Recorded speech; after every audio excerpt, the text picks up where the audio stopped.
Cookery சேனலை பார்த்து யார் வேணாலும் சமையல் பண்ணலாம். ஆனா சுவையான சமையல் பண்றது எப்படி? நான் இதயம் நல்லெண்ணெயில சமையல் பண்றேன். ஆஹா ஓஹோன்னு பாராட்டுறாங்க. நீங்களும் இதயம் நல்லெண்ணெயில சமையல் பண்ணுங்க, பாராட்ட வாங்குங்க. தினம் தோறும் வாங்குவே இதயம் இதயம்.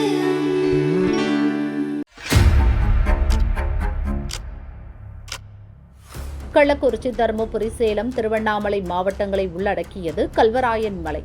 இங்கு 50,000த்திற்கும் மேற்பட்ட மலைவாழ் மக்கள் வசிக்கின்றனர்.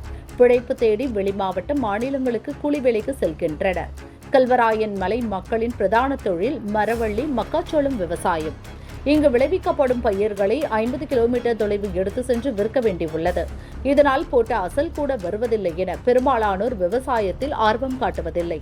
சாராயம் காய்ச்சுவது, ஆந்திரா சென்று செம்மரம் கடத்துவது என பல குற்ற சம்பவங்களில் ஈடுபடுகின்றனர். கல்வராயன் மலையின் அடர்ந்த காடுகளில் கள்ளச்சாராயம் காய்ச்சப்படுகிறது. சமீபத்தில் கள்ளக்குறிச்சியில் நடந்த இறப்புகள் கூட கல்வராயன் மலையில் காய்ச்சிய சாராயத்தால் தான் நடந்தது. தொழில் வளமும் இல்லை, அடிப்படை வசதியும் இல்லாத காரணத்தால் மக்கள் தவறான பாதை நோக்கி செல்கின்றனர். 20 வருடங்களுக்கு முன் வெள்ளிமலை பகுதியில் கடுக்காய் தொழிற்சாலை இயங்கி வந்தது. நாளடைவில் அதுவும் செயல்படாமல் போனது. இப்போது கல்வராயன் மலையை ஒட்டிய பகுதிகளில் தொழில் வாய்ப்புகளை ஏற்படுத்த வேண்டும். மலைவாழ் விவசாயிகள் பலன் பெற நேரடி கொள்முதல் நிலையம் அமைக்க வேண்டும். இதன் மூலம் குற்ற செயல்கள் குறைக்க முடியும் என்கின்றனர் சமூக ஆர்வலர்கள்.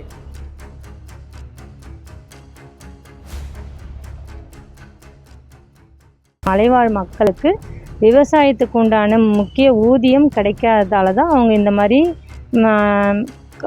அரசுக்கு எதிரான கள்ளச்சாராயம் காய்ச்சறது, செம்மரம் கடத்துறதுலாம் போய் ஈடுபடுறாங்க. அதுக்கு வந்துட்டு அப்பகுதியில் வாழும் மெயினாக பிரதானியான தொழில் விவசாயம். அந்த விவசாயத்தில் முக்கியமாக வந்துட்டு மரவள்ளி கிழங்கு தான் அவங்க பயன்படுத்துகிறாங்க. அந்த மரவள்ளி கிழங்கு வந்துட்டு இங்கே நம்ம வந்துட்டு இப்போ கள்ளக்குறிச்சி பகுதியிலலாம் இருக்க வந்துட்டு ஒரு ஏக்கருக்கு வந்துட்டு ஒரு 12,000 அப்படின்னு செலவு பண்ணும்போது அவங்களுக்கு மலைவாழில் இருக்கும்போது அவங்களுக்கு வந்துட்டு ரெட்டிப்பாக கொடுக்கணும். அப்படி கொடுக்கும்போது தான் அவங்களுக்கு உண்டான அந்த ஊதியம் அவங்களுக்கு கிடைக்கும்.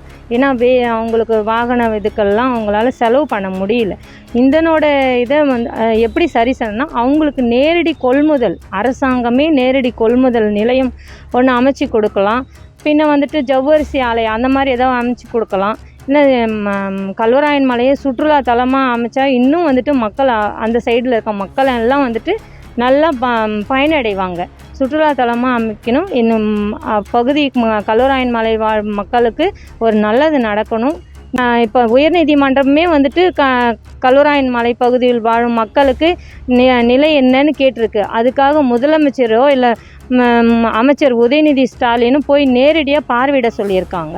அப்படி பார்வையிட்டு அப்பகுதி மக்களை நேரடியாக அவங்க குறைகளை கேட்டு இன்னும் ஊக்கத்தொகை கொடுக்கணும். இப்போ இறந்தவங்களுக்கு 10 லட்சம் போது விவசாயிங்களுக்கு ஊக்கத்தொகை கொடுத்தா இன்னும் அவங்களுக்கு வந்துட்டு நல்லா கொஞ்சம் அவங்களுக்கு ஊக்கம் அளிப்பாங்க. விவசாயத்தில் நிறைய வந்துட்டு மூலிகை பொருள்லாம் தயாரிக்கிறதுக்கு அவங்களுக்கு வந்துட்டு ஸ்போர்ட்டிவாக ஒரு உற்சாகம் கொடுக்கணும். அதுக்கும் சுய உதவிக்குழு மூலிமா ஒரு அங்கன்வாடி அமைக்கலாம். சுற்றுலாத்தலம் அமைச்சா அங்கன்வாடியில் அவங்க சுய உதவிக்குழு மூலிமா அவங்க பயனடைவாங்க.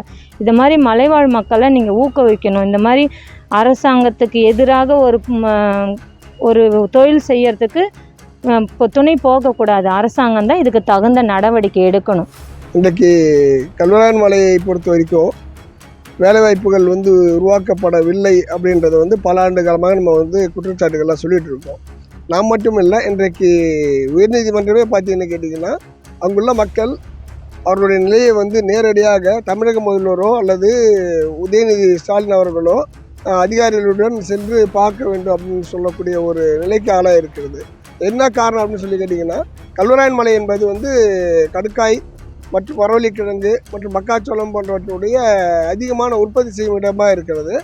ஏற்கனவே அங்கே நிறுவப்பட்ட அந்த கடுக்காய் தொழிற்சாலையை மூடப்பட்டு விட்டது. அதை சீர்படுத்த சொல்லி கிட்டத்தட்ட 20 ஆண்டு காலமாக போராடி கொண்டிருக்கிறோம். அதையும் யாரும் கண்டுக்கிறது இல்லை. அதே போன்று எந்த ஆட்சியாளர்கள் வந்தாலும் அது சுற்றுலாத்தலமாக அறிவிக்கப்படும் அப்படின்னு சொல்கிறாங்க.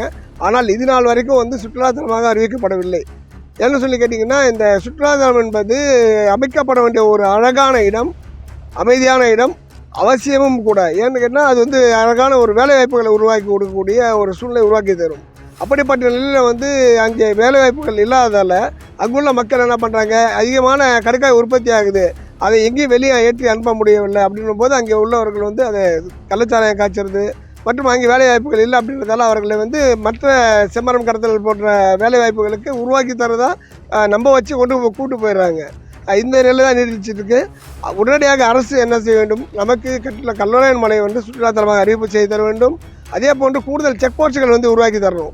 என்ன கேட்டால் கீழே இருந்து அவர்கள் வந்து 3 மாவட்டங்கள் கல்வராயன் மலை என்பது 3 மாவட்டங்களை குறிந்து உள்ளடக்கி இருக்கிறது. கள்ளக்குறிச்சி, சேலம், தருமபுரி, இந்த பக்கம் பார்த்தீங்கன்னா திருவண்ணாமலை போன்ற 4 மாவட்டங்களை வந்து உள்ளடக்கி இருக்கிறது. இந்த 4 மாவட்டங்களை சேர்ந்த அதிகாரிகளுடைய கூட்டு அதிரடிப்படை அங்கே வந்து உருவாக்கி தரப்பட வேண்டும். ஏன்னு கேட்டிங்கன்னா அவங்கவுங்க அந்தந்த பகுதியில் வந்து தங்களுடைய வேலை முடிந்து விட்டதாக தான் அவங்க வந்து செஞ்சுட்டு இருக்காங்க. ஆனால் அதற்கு பதிலாக கூட்டு அதிரடிப்படை அப்படி என்பதை ஒன்று நியமித்து தர வேண்டும். கல்வராயன் மலை வந்து சுற்றுலாத்தலமாக அறிவிப்பு செய்து தர வேண்டும். அங்குள்ள கடுக்காய் தொழிற்சாலையை உடனடியாக நடைமுறைக்கு கொண்டு வரணும். கூடுதல் கடுக்காய் தொழிற்சாலைகளை உருவாக்கி தர வேண்டும். மற்றும் பார்த்தீங்கன்னா கேட்டால் மக்காச்சோளம் வந்து அதிகமாக விளையிறதால இப்போ மற்ற மாநிலங்களில் உள்ளது போன்று மத்திய அரசுடைய நேரடி இருப்பு நிலையங்கள் வந்து உருவாக்கி தரணும். எச்ஐ குடோன் போல பார்த்திங்கன்னா எல்லா வசதிகளுடைய இருப்பு வைக்கக்கூடிய குடோன்கள் உருவாக்கி தரப்பட வேண்டும். அதே போன்று மரவள்ளி அதிகமாக விளைவிக்கப்படுவதால் சோக்கோ தொழிற்சாலை இதுவும் வந்து பல ஆண்டுகளாக நம்ம வந்து சொல்லிட்டு தான் இருக்கோம். இதையும் வந்து உருவாக்கி தர வேண்டும். வேலைவாய்ப்புகள் உருவாக்கி கொடுத்துட்டிங்கன்னா மற்ற விஷயங்களில் வந்து இந்த கள்ளச்சாராயம் காய்ச்சறது, இந்த வெளியே செம்மர கடத்தல் போன்ற வேலைகளுக்கு போகிறது, இந்த இதில் இருந்து பெரும்பாலான இந்த வரக்கூடிய இந்த சமுதாயத்தை இந்த தலைமுறையாவது காப்பாற்றி தர வேண்டும் என்பதை முக்கிய கோரிக்கையாக வச்சுக்கிறோம். கள்ளக்குறிச்சி மாவட்டம் கல்வராயன் மலையில் பிரதானமாக வந்து மரவள்ளிக்கிழங்கு பயிரிடப்படுகிறது. இப்போ பார்த்தீங்கன்னா மக்காச்சோளமும் பயிரிடப்படுது. இந்த மரவள்ளிக்கிழங்குகள் வந்து அறுவடை காலங்களில் சமவெளியிலிருந்து தான் வாகனங்கள் ஏற்றி செல்வதற்கு வரணும். அப்போ சமவெளியில் வந்து அறுவடைக்கான விளைபொருட்களை ஏற்றி செல்வதற்கான செலவினங்கள் மலைக்கு வரும்போது செலவினங்கள் வந்து 2 மடங்காக ஆகுது. அது மட்டும் இல்லை, அங்கேயே வந்து பிரதானமாக விளையக்கூடிய மரவள்ளி கிழங்குகளை கொள்முதல் செய்வதற்கும் அதுக்கான விலை நிர்ணயம் செய்வதற்கும் அங்கே மலையிலே வந்து ஒரு சேக்கோ ஆலை இந்த மாதிரி ஜவ்வரிசி தொழிற்சாலை கொண்டு வந்தாங்கன்னா அங்கே இருக்கக்கூடிய பழங்குடி மக்களுடைய வாழ்வாதாரத்துக்கும் ஒரு வழிவகையாக இருக்கும். அங்கே இருக்க பழங்குடி மக்களுக்கான வேலை வாய்ப்புகள் கூலி கிடைக்கும். இந்த வேலை வாய்ப்பு கூலி கிடைக்காதனால பழங்குடி மக்கள் எல்லாருமே வந்து அடுத்த மாநிலங்களுக்கு தான் சொற்ப கூலிகளாக கொத்த குடும்பத்தோட வேலைக்கு போகிறாங்க. இந்த அவர்களை தொடர்ச்சியாக நீடிச்சிட்டு தான் இருக்குமே தவிர இன்னமும் மக்களுக்கு அதுக்கான கோரிக்கையை நிறைவேற்றி அரசு தரப்பிலோ மாவட்ட நிர்வாகத்தின் தரப்பிலோ ஒரு எட்டாக்கனியாக தான் இருக்குது. அது மட்டும் இல்லை, இங்கே இருக்கிற மக்களுக்கான சமவெளியில் இருக்கக்கூடிய விளைபொருட்கான கொள்முதல் நிலையம், அதே மாதிரி விளைபொருட்கான விலை நிர்ணயம் அப்படிங்கிறத விட அங்கே இருக்கிற பழங்குடி மக்களுக்கும் இது எல்லாமே வந்து அதுக்கான வசதி வாய்ப்புகள் கிடைக்காது அப்படிங்கிறது ஒரு கேள்விக்குறியாகவே இருக்குது. அங்கே இருக்கக்கூடிய விளைபொருட்களை கொள்முதல் செய்து இங்கே சமவெளியை விட இரட்டிப்பு மடங்கு அதிகமாக இருக்கிறதுனால அங்கே கொள்முதல் செய்யக்கூடிய மரவள்ளி கிழங்காகட்டும் இது போன்ற விளைபொருட்களுக்கான விலை நிர்ணயத்தை அரசு தரப்பில் 2 மடங்காக இரட்டிப்பாக கூடுதலாக தந்தால் அங்கே உள்ள மக்களுக்கான செலவினங்களுக்கு சரி செய்யப்படும். இது விவசாயிகளுடைய நீண்ட நாள் கோரிக்கை. தமிழக அரசு முழுமையான கவனம் கொண்டு தனி கவனத்தோடு பழங்குடி மக்கள் மீது வாழ்வாதாரத்தின் மீது ஒரு அக்கறை கொண்டு தனி செயல்பாடோடு அவர்கள் வாழ்வாதாரத்தை மீட்க வேண்டும். பழங்குடி மக்களுடைய வாழ்வாதாரத்தை பாதுகாக்க வேண்டும். விவசாயத்தை மட்டுமே நம்பி வாழக்கூடிய பழங்குடி மக்களுக்கு விவசாயம் சார்ந்த தொழிற்சாலைகளை அவர்கள் வசிக்கும் இடத்திலே உருவாக்கி தர வேண்டும்.